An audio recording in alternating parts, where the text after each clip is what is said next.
பொடி dosa. My choice is பொடி dosa. Masala dosa. It's always my choice. Dosa வகைகளில் ஒவ்வொருவருக்கும் ஒவ்வொரு சாய்ஸ் இருக்கலாம். ஆனால் எல்லா வகை தோசைகளுக்கும் ஒரே சாய்ஸ் இதயம்.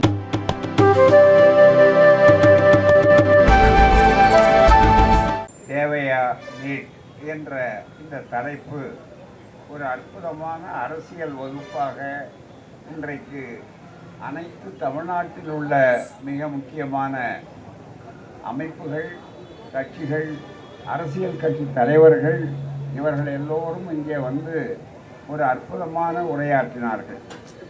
இந்த உரையை இங்கே இருக்கிறவர்கள் தான் கேட்கிறார்கள் என்று தயவு செய்து நீங்கள் ஊடக நண்பர்களோ மற்றவர்களோ கருத வேண்டாம். உலகம் முழுவதும் இருக்கிறவர்கள் கேட்டுக்கொண்டிருக்கிறார்கள். அந்த வாய்ப்பை பெரியார் வலைக்காட்சி தொடர்ந்து எல்லா இடங்களிலும் செய்து கொண்டிருக்கிறது. ஆகவே இந்த அவர்களுடைய உரை என்பது இருக்கிறதே ஒவ்வொருவருக்கும் நன்றி செலுத்த வேண்டும்.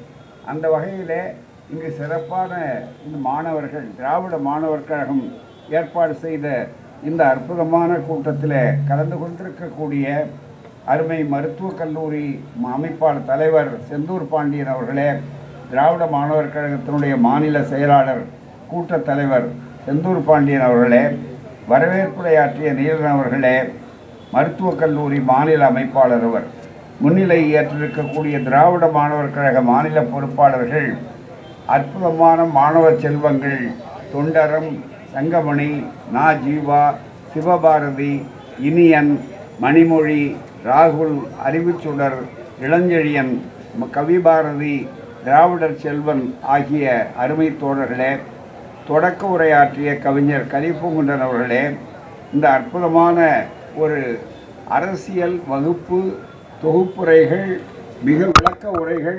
பேருரைகள் எல்லாம் இணைந்து அற்புதமாக சொன்னவர்களுக்கு எங்களுடைய கனிந்த நன்றியை உரித்தாக்குவது என்னுடைய கடமையாகும்.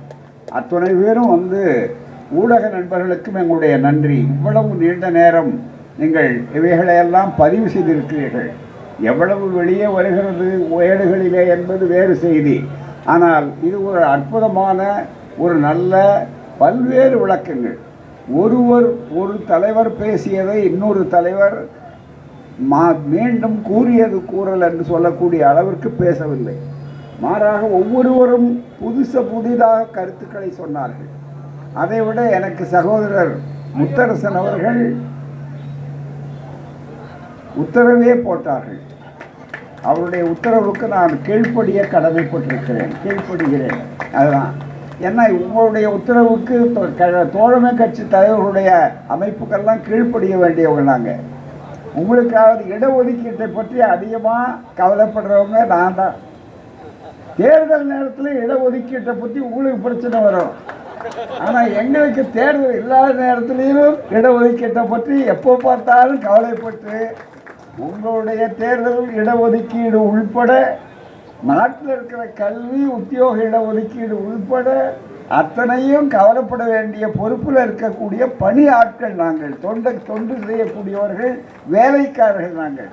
அந்த வகையில் ஏற்பாடு செய்யப்பட்டு வந்திருக்கக்கூடியதில் இங்கே சிறப்பாக உரையாற்றி அமர்ந்துள்ள மானமிகு அருமை சகோதரர் TKS இளங்கோவன் அவர்களே, அதே போல் தமிழ்நாடு காங்கிரஸ் கமிட்டியினுடைய தலைவராக இருந்து நெருக்கடியாக இந்த நேரத்தில் இங்கே வந்து சிறப்பாக உரையாற்றி சென்ற அருமை தமிழ்நாடு காங்கிரஸ் கமிட்டி தலைவர் செல்வ பெருந்தகை அவர்களே, எழுச்சி தமிழர், என்னரும் சகோதரர், எங்களால் பிரிக்கப்பட முடியாத இரட்டையர்கள் நாங்கள் என்று சொல்லக்கூடிய அளவிற்கு எப்போதும் இருக்கக்கூடிய ஒன்றுபட்ட அருமை சகோதரர் முனைவர் திருமாவளவன் MP அவர்களே, எப்போதுமே எங்களையெல்லாம் ஒரு தந்தை நிலையிலே வைத்து பார்த்து உற்சாகப்படுத்தக்கூடிய இந்திய கம்யூனிஸ்ட் கட்சியினுடைய ஒப்பற்ற எளிமை வாய்ந்த தோழர் முத்தரசன் அவர்களே, அதே போல மார்க்சிஸ்ட் கம்யூனிஸ்ட் கட்சியின் சார்பாக இங்கே உரையாற்றிய அரசியல்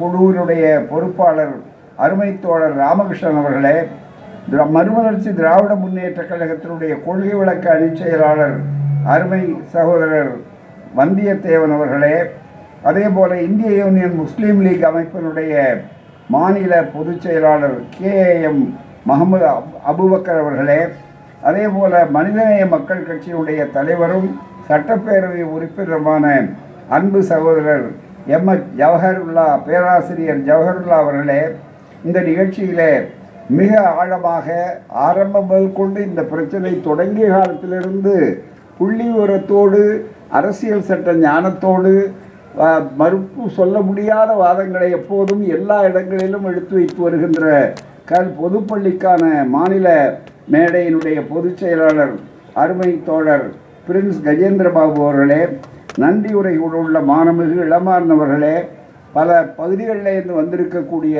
அனைத்து கட்சியை சார்ந்த நண்பர்களே, அதனுடைய முக்கிய பொறுப்பாளர்களே, நேரத்தை கருதி நான் தனித்தனியாக என்னால் ஒவ்வொருவரையும் சொல்ல முடியும் என்று சொன்னாலும் நேரத்தை கருதி நான் அனைவரையும் அழைத்ததாக சொல்லி ஊடக நண்பர்களுக்கும் என்னுடைய நன்றியை தெரிவித்து மிக சுருக்கமாக 3 செய்திகளை நான் இங்கே எடுத்து வைக்க விரும்புகிறேன். முதலாவதாக அற்புதமான செய்திகளை சொன்னார்கள். எங்களுடைய துணைத் தலைவர் அவர்கள் சொல்லும்போது சொன்னார், ஊழலுக்காக இந்த தேர்வில் ஊழல் நடந்ததுங்கிறதுக்காக மட்டும் இந்த நீட் கூடாதுன்னு வாதம் இல்லை. நீட்டினுடைய அதை உள்ளே நுழைத்ததனுடைய நோக்கமே என்னங்கிறத அதுவே தவறானது, அதுவே ஏற்க முடியாது. ஒரு பக்கத்திலே சமூக நீதி, சகோதரர் நம்முடைய எழுச்சி தமிழர்கள் சொன்னதைப் போல சமூக நீதியை கொல்ல வேண்டும். சமூக நீதி இந்த நாட்டில் தமிழ்நாடு தான் இந்தியாவுக்கே வழிகாட்டக்கூடியது. தமிழ்நாட்டில் செய்கிற ஒவ்வொரு பணியும் தமிழ்நாட்டு மக்களுக்கு மட்டுமல்ல, பலனை அனுபவிக்கிறவர்கள், போராடுகிறவர்கள் நாம். அந்த பலன் தமிழ்நாட்டுக்கு மட்டும் என்று கிடையாது. எப்படி ஒரு இடத்துல அங்கு ஒரு குறிப்பிட்ட இடத்துல அணையாக தேக்கப்பட்டாலும் அது எல்லா வயல்களுக்கும் பாய்வதற்கு எப்படி கடைமடை வரை போக வேண்டும் என்று நினைக்கிறோமோ, அதே போலத்தான் இதனுடைய பயன் என்பது போராட்டங்கள் இருக்கு. உதாரணமாக முதலாவது அரசியல் சட்ட திருத்தத்தை பற்றி சொன்னார்கள் இங்கே. அந்த முதலாவது அரசியல் சட்ட திருத்தம் கம்யூனல் ஜிஓ இருந்தபோது பிற்படுத்தப்பட்டவர்கள், ஒடுக்கப்பட்டவர்கள் என்று சொல்லும்போது அது தமிழ்நாட்டுக்கு மட்டும்தான் இருந்தது. தமிழ்நாடுனா அன்றைய சென்னை மாகாண அமைப்பு, பிறகு தமிழ்நாடு. ஆனால் அதுக்கு அடுத்தது எப்படி வந்ததுன்னா, இந்த வழக்கு போட்டது ஒரு மறைமுக நன்மை ஏற்பட்டது. அது கேடுதான், பொய்யான பிரமாண பத்திரம். சண்பகம் துரைராஜனுங்கிறவங்க மனுவே போடலை மருத்துவக் கல்லூரிக்கு. எவ்வளவு தைரியம் இருந்தால் மனுவே போடாமல் போய் ஃபால்ஸ் அஃபிடவிட்டு நான் மனு போட்டிருக்கேன், எனக்கு இடம் கிடைக்காம போகலாம், இடம் கிடைக்கலேங்கிறது போகலை. ரிட்டினுடைய தத்துவம் என்னன்னா, சட்டம் படித்தவர்களுக்கு சொல்கிறோம், where there is a legal right there is a legal remedy. இதுதான் அடிப்படையானது, இதுதான் சட்டம். மிக முக்கியம், உரிமை இருந்தால்தான் அங்கே உங்களுக்கு தீர்வு வேணும்னு கேட்க முடியும். உரிமையே இல்லாத போது நீங்கள் அதை உரிமை கொண்டாட முடியாது, தீர்வு கேட்க முடியாதுங்கிற சட்டம். ஆனால் அதெல்லாம் மறைச்சிட்டாங்க. ஆனால் எப்பேற்பட்டவர்கள் அவர்கள் இருப்பார்கள், என்ன செய்வார்கள் சொன்னார் பாருங்க சகோதரர் கொஞ்ச நேரத்துக்கு முன்னால். எதையும் செய்வார்கள்ங்கிறதுக்காக அடையாளம் இந்த இதுவும் உதாரணம். அதில் அரசியல் சட்டத்தை எழுதினவரே ஹைகோர்ட்டில் வாதாடுறார். அதே அல்லாடி கிருஷ்ணசாமி ஐயர் பொய்யான அஃபிடவிட் கொடுத்த ஒரு பெண்ணுக்காக உச்சநீதிமன்றத்திலையும் வாதாடுகிறார். நம்ம ஆட்கள்லாம் அவ்வளோ பெரிய நிலைக்கு போன பிற்பாடு கோர்ட்டுக்கே வரமாட்டாங்க. காரணம், மானம் ஈனம் முக்கியம் அல்ல அவங்களுக்கு, அவங்களுடைய இனமானந்தான் முக்கியம், அவங்களுடைய சுயநலம்தான் முக்கியங்கிறத வழிகாட்டக்கூடியவர்கள். அப்படி வருகிற நேரத்தில் அப்படி நடந்தது மிக முக்கியமாக. அதே மாதிரி இந்த இடஒதுக்கீட்டில் முன்னால் மனு தர்மத்தை காப்பாற்றணும், அதுதான் அழகாக சொன்னார், சமூக நீதியை கொல்லணும். அடுத்தது சகோதரர் டி.கே.எஸ். இளங்கோவன் சொன்ன ஒரு கருத்து ரொம்ப ஆழமானது. என்னன்னு கேட்டால், ஒவ்வொருத்தரும் ஒவ்வொரு கருத்தை சொன்னாங்க. ஜவஹர்லா ஒரு கருத்தை சொன்னார். ஒவ்வொருவரும் ஒவ்வொரு கோணத்தில் பல கோணங்களில் ஆய்வு செய்திருக்கிறார்கள். இது சாதாரண வகுப்பு அல்ல. இந்த மாதிரி ஒரு அரசியல் வகுப்பு பொதுக்கூட்டம் போட்டு ஊடகங்கள் அதை பரப்பி செய்வதே இந்தியாவிலேயே தமிழ்நாடு மட்டும்தான் உண்டு. அதை முதலில் அதை துவக்கிய பெருமை ஆய்வாளர்கள் எழுதுகிறார்கள், பெரியார் தான் செய்தார், திராவிட இயக்கம் தான். எந்த பிரச்சனைனாலும் உடனே மக்கள்கிட்ட போவாங்க. வடக்கே இன்னும் கூட கிடையாது, அதுக்கு அடுத்தது கேரளா இருக்குமே தவிர வேற கிடையாது மிக முக்கியமாக. அப்படிப்பட்ட ஒரு சூழ்நிலையிலே இது அற்புதமான அளவுக்கு வந்திருக்கிறார்கள். இவர்கள் சொல்லும்போது சொன்னார்கள், இது ஒரு சைக்கலாஜிக்கல் வார். இந்த minds of the battle must be fought in the minds என்று மண்டல் கமிஷனில் ஒரு வார்த்தை இருக்குது. சுயமரியாதை இயக்கம் என்ன செய்கிறது என்று எழுதும்போது the battle was not on the streets but in the minds of the people என்று அது எழுதுகிறார் மண்டல் அவர்கள். அதாவது மக்கள் மனதில் போய் அந்த இயக்கம் தன்னுடைய உரிமைகளுக்காக செய்தது, ஜாதி ஒழிப்புக்கு, சமூக நீதிக்கு என்று சொன்னார்கள். அப்படி வரக்கூடிய நிலையில் நண்பர்களே, இன்றைக்கு ஒரு மனோதத்துவ ரீதியாக ஒரு பலகீனப்படுத்தக்கூடியதை வைத்து ஒரு சூழ்ச்சியையும் செய்து இன்றைக்கு அதை ஆக்கியிருக்கிறார்கள். ஆனால் வெளியில் பேசும்போது நேர் விரோதமாக பேசுவார்கள். இன்றைக்கு கூட மைனாரிட்டி அரசாக இருக்கக்கூடியது, எச்சரிக்கையாக இருக்க வேண்டாம், அத்தனையும் ரொம்ப கவனமாக சொல்லியிருக்காரு. ஏன்னு கேட்டால் நம்ம நாட்டில் எப்படி பிற்படுத்தப்பட்டவர்களையே ஆயுதங்களாக பயன்படுத்துகிறார்கள், ஒடுக்கப்பட்டவர்களையே ஆயுதங்களாக பயன்படுத்துகிறார் சொன்னார். இது அவங்களுக்கு கைவந்த கலை. இது ராமாயணத்தில் எப்படி ராவணனை வீழ்த்தினாங்க, விபீஷணனை வைத்துதான்.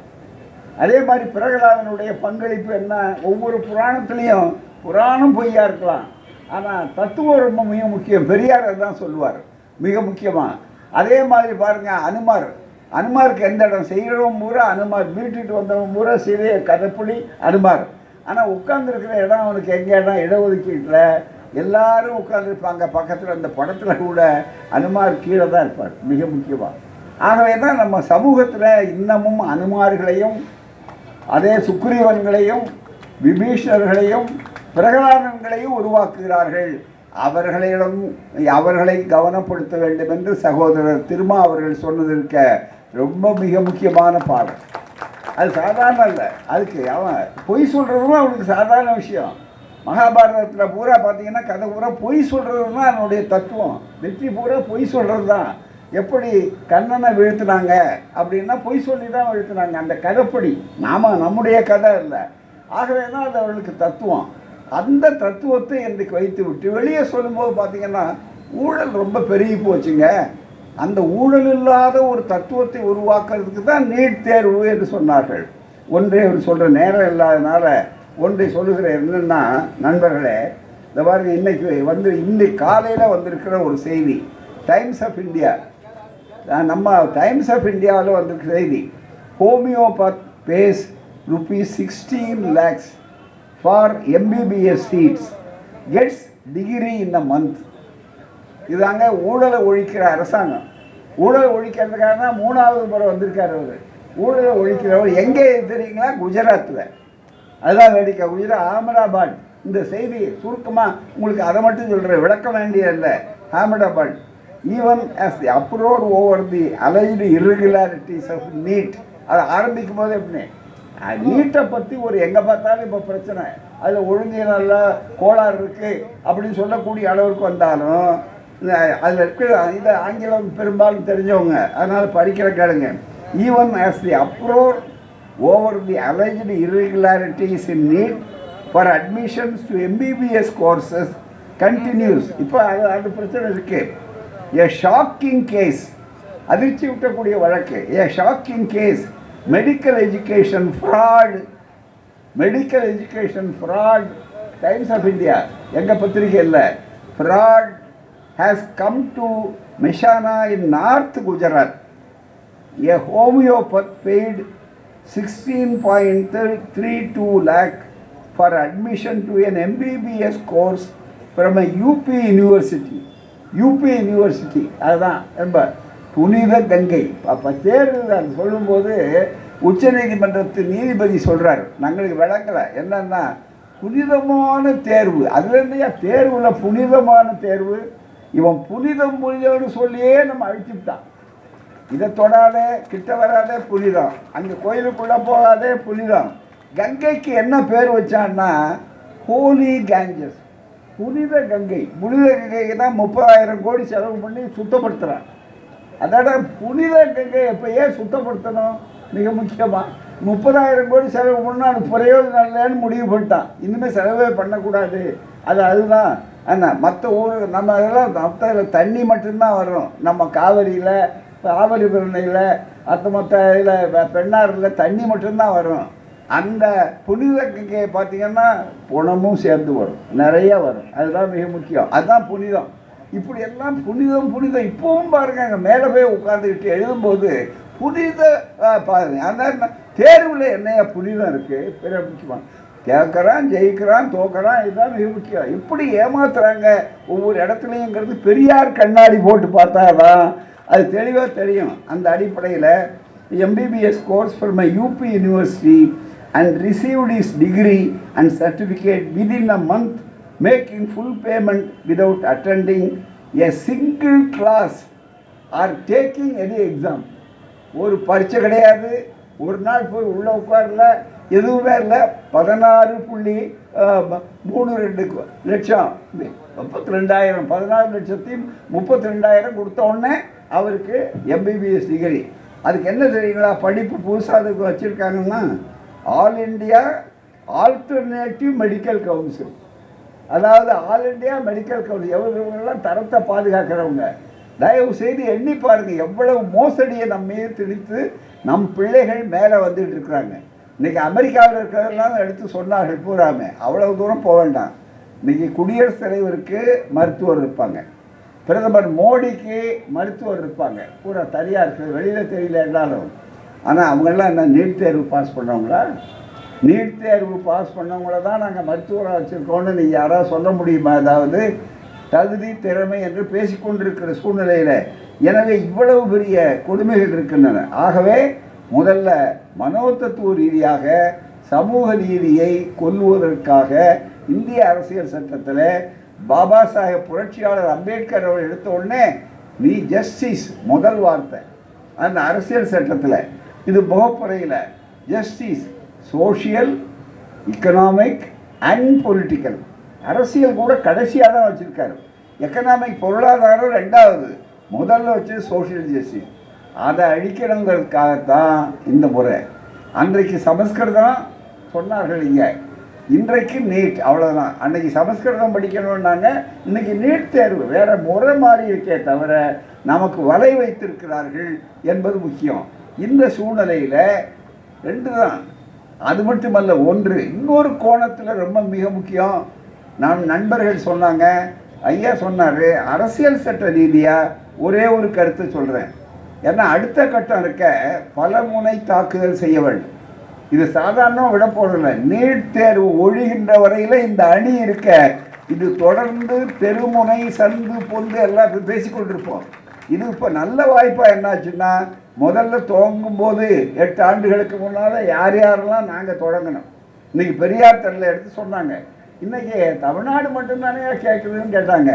தென்னாடு கேட்டது. இப்போ ஆந்திராவில், கர்நாடகாவில் எல்லா இடத்துலையும் கேட்டாங்க. தென்னாடு தாண்டி இப்போ எங்கே கேட்குறாங்க? உத்தரப்பிரதேசத்தில் கேட்குறாங்க, குஜராத்தில் இருக்கிறவங்க கேட்குறாங்க, மற்ற இடங்களில். எனவே அகில இந்திய பிரச்சனையாக இன்றைக்கு வந்துவிட்டது. எல்லாவற்றையும் விட காங்கிரஸ் தலைவர் ராகுல் காந்தி இதை நான் மிக முக்கியமாக எடுத்து சொல்வேன் என்று ஒழிப்பதில் மிக முக்கியமாக இருக்கிறார். எல்லா தலைவர்களும் இன்றைக்கு பேசக்கூடிய அளவிற்கு இன்றைக்கு வந்திருக்கிறார்கள் என்று சொன்னால் அதனுடைய தன்மை நல்ல வாய்ப்பு இருக்குது. நீங்கள் சொன்னீங்க ஜல்லிக்கட்டு மாதிரி மற்ற போராட்டம். எப்போதுமே நீதிமன்றங்கள் அதில் நமக்கு தீர்ப்பு எப்படி வேணாலும் கொடுத்தாலும் அது ஒரு அடையாளம். நீதிமன்றமும் இப்போ கேள்வி கேட்டாலும் அதை நம்ப முடியாது 100க்கு 100.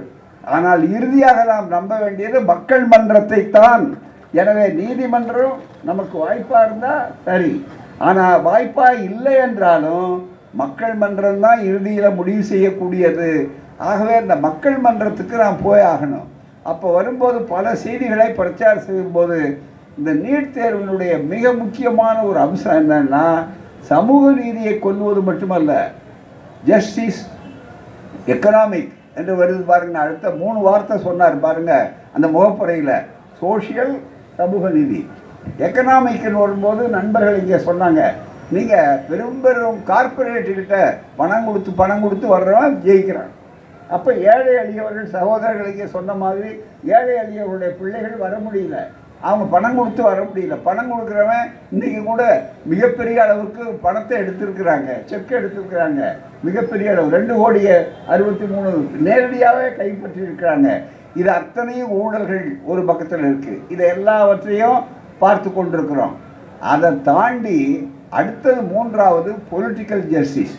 இந்த பொலிட்டிக்கல் ஜஸ்டிஸுங்கிறதுக்கும் நீட் தேர்வு, இந்த 3 அம்சங்களும் உள்ளே இருக்குது. அந்த பொலிட்டிக்கல் ஜஸ்டிஸ்ன்னு வரும்போது ஒரு செய்தியை மட்டும் இந்த நேரத்தை சொல்கிறோம். அடுத்தது நாங்கள் இந்த அடிப்படையில் திராவிடர் கழகம் மிக முக்கியமான ஒன்று. உங்களுக்கு தெரியும், 3 பட்டியல் இந்திய அரசியல் சட்டத்தில் சுருக்கமான விளக்கம் சொல்கிறேன். பெரிய அளவுக்கு விளக்கம் தேவையில்லை, நேரத்தையும் கருதி. ஒன்றே ஒன்று என்னன்னா, 3 பட்டியல் உங்களுக்கு தெரியும். India, that is Bharat shall be a union of states. இதுதான் முதல் ஆர்டிக்கிள், முதல் கூறு. இந்தியா அதாவது பாரதம் எல்லா மாநிலங்களையும் இணைந்த ஒரு கூட்டாட்சியாக இருக்கும். அதுதானே முதல். அப்போ மாநிலங்களுக்கு இருக்கிற உரிமைகளை பற்றி மிக முக்கியமாக சொல்லுகிற போது எந்த வாய்ப்பை சொல்லியிருக்கிறார்? ஆழமாக அம்பேத்கர் போன்றவர்கள் அந்த கமிட்டியில் இருக்கக்கூடியவர்கள் தயார் பண்ணி 3 கொடுத்துருக்குறாங்க. 7வது ஷெட்யூல், 7வது அட்டவணை. அந்த 7வது அட்டவணையில் மாநிலங்களுடைய உரிமைகள். அந்த மாநிலங்களுக்கு என்ன உரிமை, மத்திய ஒன்றிய அரசுக்கு என்ன உரிமை, ஒத்திசைவு பட்டியல்னு இருக்கு பாருங்க, கன்கரண்ட் லிஸ்ட். அது பொதுப்பட்டியல் இல்லை, பொதுங்கிற வார்த்தை காமன் லிஸ்ட் அல்ல, அதுக்கு பேர் கன்கரண்ட் லிஸ்ட். கன்கரண்ட் லிஸ்ட்னா கன்கர்னா ஒப்புக்கொள்ள வேண்டும். இன்னும் கேட்டால் அதில் என்னென்ன இருக்கோ அதை மாநில அரசுகள் ஒப்புக்கொண்டால்தான் அந்த பட்டியல் இருக்கும். அதுதான் சட்டபூர்வமான சரியான விளக்கம். அந்த அடிப்படையில் பார்க்கும்போது நண்பர்களே, ஒன்றே ஒன்று சொல்கிறோம். இப்போ இங்கே கூட சகோதரர்கள் சொன்னாங்க, நான் இங்கே பேசினவர்கள் சொன்னார்கள், அதாவது நெருக்கடி காலத்தில் ஜவஹர்லால் அவர்கள் சொன்னார்கள், மற்ற நெருக்கடி காலத்திலெல்லாம் மிக முக்கியமாக நாங்கள்லாம் யாருக்குமே வெளியே தரல. கல்வி பட்டியலை மாநில அரசு பட்டியலில் இருந்து அதை ஒத்திசைவு பட்டியலுக்கு கொண்டு போயிட்டாங்க. விவாதம் இல்லாமல், ஒன்றுமே இல்லாமல், பார்லிமெண்ட்டில் பாஸ் பண்ணலை, ஏதோ நடத்துகிறாங்க, அந்த மாதிரி ஆக்கிட்டுறாங்க, யாரும் கேட்கறதுக்கு ஆள் இல்லை அப்படின்னு இல்லை. ஆனால் இன்றைக்கு அந்த இடத்துக்கே போக வேண்டாம். திராவிடர் கழகம் மற்ற நம்முடைய கூட்டணி கட்சி தோழர்கள் திமுக உள்பட எல்லாரையும் அடுத்து நாங்கள் கலந்து ஒரு மிக முக்கியமான ஒரு இடம் என்னன்னா, அரசியல் சட்ட ரீதியாகவே ஜஸ்டிஸ் ஏ.கே. ராஜன் அவர்கள், நம்முடைய திராவிட முன்னேற்ற கழக முதல்வர் அவர்கள், ஸ்டாலின் அவர்கள் தான் முதல்ல இந்திய மாநிலத்திலேயே முதல்வராக இருந்து சொன்ன ஒரே ஒரு வாய்ப்பு அவர் தான். அது மூலமாக உடனே ஏ.கே. ராஜன் அவருடைய கமிட்டி ஒரு குழு போட்டாங்க, அது அறிக்கை கொடுத்துருக்காங்க. அந்த அறிக்கையில் ரொம்ப மிக முக்கியமான ஒரு வழிமுறையை சொல்லி கொண்டிருக்கிறார். என்ன வழிமுறை? அரசியல் சட்டம் மீறி அரசியல் சட்டத்துக்கு முரணாகத்தான் இந்த நீட் தேர்வு அமைப்பே வந்திருக்கிறது. அரசியல் சட்டத்துக்கு விரோதம். அதை நாம் இதுவரையில் அந்த கோணத்தில் இதுவரை வழக்கு இல்லை. அந்த கோணத்தில் புதிதாக ஒரு வழக்கை திராவிடர் கழகம் முன்னின்று நீதிமன்றத்துக்கு செல்ல இருக்கிறது. அது உயர் நீதிமன்றமாக இருந்தாலும் இருக்கலாம், உச்ச நீதிமன்றமாக இருந்தாலும் இருக்கலாம். அது ஒரே ஒரு செய்தியை மட்டும் செய்தியாளர் நண்பர்களும் தயவு செய்து இதை முக்கியமாக புரிந்து கொள்ள வேண்டும். என்னவென்று சொன்னால், முழுக்க நமக்கு உரிமை இருக்கிறது. இந்த நீட் தேர்வு போடுவதற்கு அவர்களுக்கு உரிமை இல்லை. சட்டத்துக்கு விரோதமாக, அரசியல் சட்டத்துக்கு விரோதமாக தான், அரசியல் சட்டத்துக்கு எதிராக தான், முரணாகத்தான் இது நடந்திருக்கிறது என்பதற்கு அடையாளம் ஒன்றே ஒரு சொல்லுகிறேன். இது முதல்ல மாநில யூனியன் லிஸ்ட். இது அதாவது ஒன்றிய பட்டியல். இந்த ஒன்றிய பட்டியலில் ஒன்றியத்துக்கு எந்தெந்த அதிகாரம் நல்லா கவனிக்கிறது. சிக்கலான ஒரு சின்ன விஷயம், பிறகு நாங்கள் விளக்கமாக நீண்ட அறிக்கைகள் எழுதுவோம். அதில் 44வது ஐட்டம் குறிச்சிங்க பத்திரிகையாளர்கள் மற்றதாக இருந்தால் கூட, 44வது யூனியன் லிஸ்ட் என்று சொல்வதில் incorporation, regulation and winding up of corporations whether are trading or not with the objects confined to one state, but not including universities.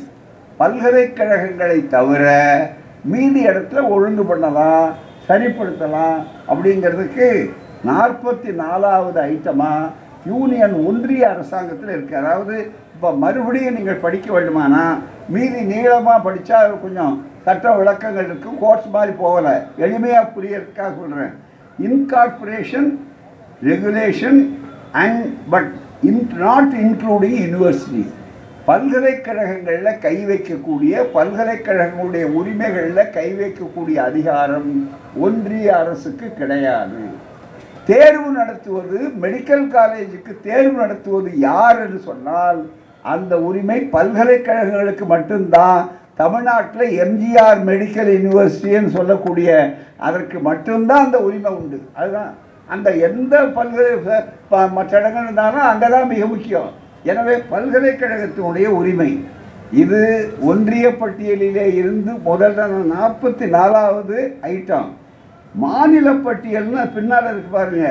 மாநில பட்டியலே மற்ற மாற்றங்கள் வந்தாலும் கூட இரண்டாவது அதே சொற்கள். இதில் 44 என்ன சொற்களை பயன்படுத்தி இருக்கிறார்களோ அதே சொற்கள் 32 ஐட்டம் மாநில பட்டியலில். Incorporation, regulation and winding of corporation அதில் என்ன இருந்ததோ அதே வார்த்தை. Other than those specified in list 1, other than those specified list 1 அந்த 44ஓட சேர்த்து அதை இந்த கூப்பிட்டு சொல்கிறாங்க. அண்ட் யூனிவர்சிட்டிஸ் இன்கார்பரேட்டட் ட்ரேடிங் லிட்டரரின்னு சொல்லி மிக முக்கியமாக அதர் தேன் தோஸ் என்று சொல்லி சொசைட்டிஸ், கோஆபரேட்டிவ் சொசைட்டிஸ் என்று இதுலேயும் தெளிவாக அதில் இருக்க முடியாது. பல்கலைக்கழகங்களில் கை வைக்க முடியாது என்று சொல்கிறோம். ஆனால் துணிந்து சட்டவிரோதமாக யாரோ சொன்னாங்க அது முகமைன்னு வைக்க முடியாது. இந்த இது மிக முக்கியமாக ஏஜென்சி எம்டிஏ என்று சொல்கிறாங்களோ மெடிக்கல் இந்த மிக முக்கியமாக தேர்வு முகமையா நேஷனல் என்டிஏ என்று சொல்லுவதற்கு பாருங்கள் சட்டவிரோதமான அமைப்பு. சட்டவிரோதம் அதுக்கு அரசியல் சட்டத்துக்கு நேர் விரோதமானது. இந்த செய்தியை திராவிடர் கழகம் முன்னால் நிற்கும் நம்முடைய தோழர்கள் கட்சிகள் எத்தனை பேர் முதல்ல நாங்கள் அப்படித்தான் முதல்ல நீட்டு போட்டு இடஒதுக்கீட்டில் நம்ம எல்லாரும் வெற்றி பெற்றோம். மற்றவர்கள்லாம் உச்சநீதிமன்றத்தில் போட்டாங்க. நாங்கள் திராவிடர் கழகம் இங்கேயே போட்ட உடனே அன்றைக்கு இருந்த தலைமை அவங்க நீதிபதி சொன்னார் நீங்கள் மாநிலத்தில் போய் போடுங்கன்னாங்க. அப்போ எல்லாரும் மற்றவங்க இங்கே வந்தாங்க. அது பிறகு நடந்து தான் பெரிய விளைவு வந்தது. இந்தியா பூரா முதல்வர் எல்லாமே திமுக உட்பட வந்தது. ஆகவே அது மிக முக்கியமானது. எனவே சட்ட போராட்டம் ஒரு பக்கத்தில் தொடரும். அவள் சொன்ன மாதிரி விட்டு போனதல்ல, இது ஒரு நல்ல தொடக்கம். அதற்கு அடுத்தபடியாக நண்பர்களே தொடர்ந்து இது மாதிரி பிரச்சாரங்களை செய்து கொண்டிருக்கிற நேரத்தில் மிக முக்கியமாக இன்றைக்கு நாங்கள் அடுத்த கட்டத்தில் எது வருகிறோம் என்று சொன்னால் நண்பர்களே மிக முக்கியமாக ஒரு அறிவிப்பு என்னன்னா, திராவிடர் மாணவர்கள் இன்றைக்கு இளைஞர்கள் எல்லா மாணவர்களும் ஒன்றுபட்டிருக்கோம். அது கம்யூனிஸ்ட் கட்சி மாணவர்களாக இருக்கலாம், விடுதலை சிறுத்தைகள் மாணவர்களாக இருக்கலாம், இந்திய கம்யூனிஸ்டாக இருக்கலாம், மார்க்சிஸ்டாக இருக்கலாம், திமுக மாணவர்கள் எல்லாரும் ஒரே அளவுக்கு இதில் ஒன்றா இருக்காங்க. எப்படி தலைவர்கள் இருக்காங்களோ இது நாளாக விரிவாகும். நன்றாக நினைவில் வைத்துக்கொள்ள இளைஞர்கள் தயாராக இருக்கிறார்கள். மெரினா இன்னமும் காலியாகத்தான் இருக்குது. கடல் ஒன்றாங்க கொண்டு போகலை. ஞாபகம் வைத்துக்கொள்ள வேண்டும் பூராமே. மிக முக்கியமாக அப்படிப்பட்ட ஒரு சூழ்நிலையில் இங்கே 5 குழுக்களை வருகிற நாங்கள் ஒன்றும் இந்த சூடு ஆறக்கூடாது. அதுதான் மிக முக்கியம். இதோ மேலே எப்படி இரும்பு அடிக்கிறதுக்கு மேலே அடிச்சுக்கிட்டே இருக்கணுமோ அதே மாதிரி எங்களுடைய போராட்டம் என்பது இருக்கிறத தொடர்ந்து கொண்டே இருக்கும். அதில் எங்களுக்கு வேறு வேலையே கிடையாது. அவங்க உள்ளே போயிட்டாங்க பார்லிமெண்ட்டுக்குள்ளே ஏவுகணைகளாக போகிறாங்க. இவங்க சாதாரணம் அல்ல. அதனால் திருமாவை பார்த்தா அவங்களுக்கு அந்த நடுக்கம். அதே மாதிரி ராசாவை பார்த்தா அதோட நடுக்கம். கனிமொழியை பார்த்தா இன்னும் நடுக்கம். காங்கிரஸ் தலைவர்களை பார்த்தாலும் நடுக்கம். இவங்களை ஒட்டு மொத்தமாக எல்லாத்தையும் சேர்த்து ராகுல் காந்தி பார்த்துக்கிறாரு. அதுதான் ரொம்ப மிக முக்கியம். ஆகவே ஒரு பெரிய வாய்ப்பு இருக்கிறது. இப்போ அவங்க என்னதான் அவர்கள் வித்தைகள் காட்டினாலும் கூட மக்களுக்கு தெரியக்கூடிய அளவிற்கு இருக்கும்போது மிக முக்கியமாக நீட் தேர்வு ரத்து செய்ய ஒன்றிய அரசை வலியுறுத்தி திராவிடர் கழக இளைஞரணி, திராவிட மாணவர் கழகம் தமிழ்நாடு தலைவர் அளவில் மாபெரும் இருசக்கர வாகன பிரச்சார பரப்புரை பயணம் வருகிற 11ஆம் தேதியிலிருந்து தொடங்கும். 11ஆம் தேதி விட்டுற மாதிரி இல்லை. இன்றைக்கி தேதி வருகிற 11ஆம் தேதியிலிருந்து தொடங்கி 5 குழுக்கள். ஒரு குழு கன்னியாகுமரியிலேருந்து கிராமங்கள் மற்ற இடங்கள்லாம் இருந்து கன்னியாகுமரியிலேருந்து வரும். இன்னொரு குழு ராமநாதபுரத்தில் தொடங்கி சேலம் வரும். கன்னியாகுமரியிலிருந்து தொடங்கி சேலம் வரும். ராமநாதபுரத்திலிருந்து அடுத்த குழு தொடங்கி வரிசையாக எல்லா பகுதிகள், நகரங்கள், கிராமங்கள் பிரச்சாரம் செய்து கொண்டு அது சேலத்துக்கு வந்து சேரணும். புதுச்சேரியிலிருந்து அடுத்த குழு அந்த பகுதிகளெலாம் சேர்ந்து பிரச்சாரம் செய்து கொண்டு சேலத்துக்கு வரும். அடுத்தது 4வது குழு தாராபுரத்திலிருந்து, கோவை தாராபுரம் உடுமலைப்பேட்டை பக்கம், அதிலிருந்து புறப்பட்டு மற்ற இடங்களில் வந்து மிக முக்கியமாக சேலத்துக்கு வரும். சென்னையிலிருந்து சேலத்துக்கு குழுக்கள் செல்லும். ஆகவே 5 குழுக்கள் செல்லும். 15ஆம் தேதி இருசக்கர வாகன பிரச்சாரம். மற்ற அமைப்புகள் வந்து கலந்துக்கிட்டாலும் நாங்கள் ரொம்ப மகிழ்ச்சியாக வரவேற்போம். திராவிட கழகம் தான் செய்யணும்னு அவசியம், எல்லாரும் நம்ம ஒன்று தான். ஒரு உருவம் கொடுக்கணுங்கிறதுக்காக தான் அந்த வாய்ப்பு.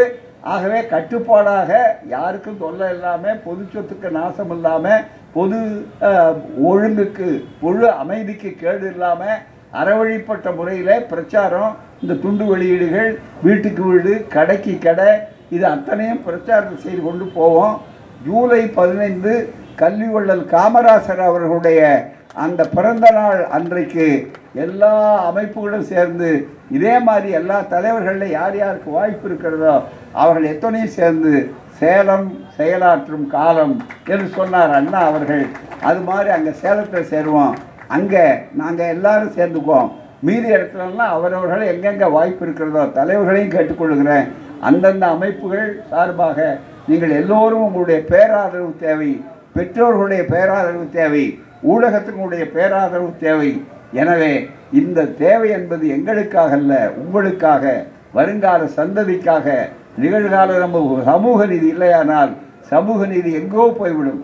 முதல்ல அன்னைக்கு அழகாக சொன்னார் எழுச்சி தமிழர், மண்டல் வந்தவுடனே கமண்டலை தூக்கினான். அந்த கமண்டலை காட்டினா கமண்டல் நடக்கலை. இன்னைக்கு கூட மைனாரிட்டி அரசாகத்தான் வந்திருக்கிறது இன்னமும். ஆனால் அவதாரம் இப்போ முந்தி வந்தது. முதல்ல சாதாரணமாக சேவகர், பிறகு அவதாரமாக ஆகிவிட்டார்கள். நீங்கள் அவதாரமானாலும், அவதாரம்ங்கிறது மேலேருந்து கீழே வர்றது, அதுதான் அவதார்னா சமஸ்கிருத வார்த்தைக்கு மேலே இருந்து கீழே இறங்குதல்னு எழுதியிருக்காங்க. அவதாரம் மேலே இருந்து கீழே இறங்குதல். இந்த அவதாரங்களையும் மேலே இருந்து கீழே இறங்க வைப்போம், அதுதான் மிக முக்கியம். அதுவரையில் போராட்டங்கள் நடக்கும். நாங்கள் உள்ளத்தால் ஒருவரே மற்றும் உடலினால் பலராய் காண்டாலும் அந்த வாய்ப்புக்கு, ஒத்துழைப்புக்கு நன்றி. நன்றி தலைவர்களுக்கு நன்றி, ஊடகங்களுக்கு நன்றி, தோழர்களுக்கு நன்றி, அனைவருக்கு நன்றி. பயணங்கள் முடிவதில்லை, லட்சியங்கள் தோற்பதில்லை. நன்றி, வணக்கம்.